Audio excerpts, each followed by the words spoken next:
Imagine all the people of Haiti. They are living for today. But it's getting beyond today that's the challenge, since the catastrophe.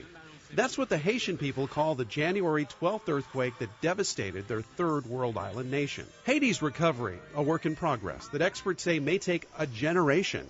The nation, which has long lacked critical infrastructure, now finds every necessity even scarcer, including basic medical care.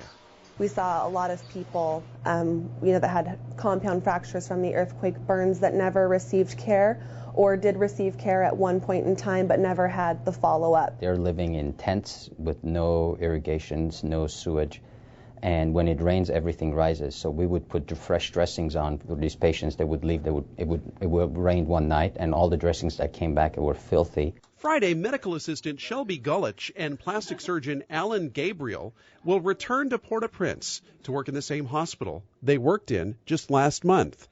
In May, 4 months after the quake, the two treated patients with new injuries, but injuries still related to the quake and the slow recovery. A 12-year-old kid trying to get mangoes to survive and eat and got electrocuted from hanging power lines. While Hospital Adventist in Port-au-Prince didn't have all the resources the Americans were used to, they say there's still much to admire about health care in Haiti. We were there if someone came in and needed help.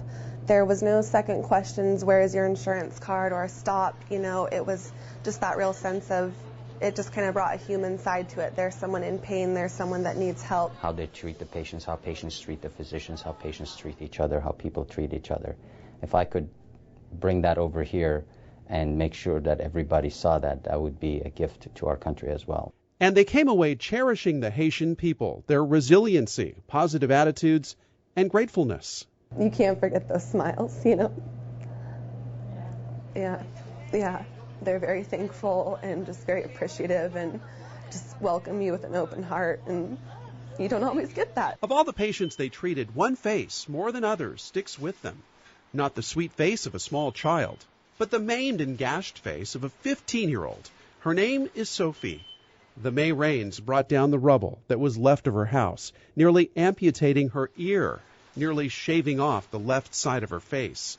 Sophie never made a sound as they prepared her for 5 hours of reconstructive surgery. And as she sat there and we got everything ready, she just kind of put her head on my shoulder and held on to me. And a few days later, I was able to go see her again. And between the translator and her mother and I, she said that she had remembered my voice. Thanks in small gestures, compassion in large doses. You may look at Haiti and think those who are trying to heal its wounds are dreamers. They promise that their efforts to help will not die.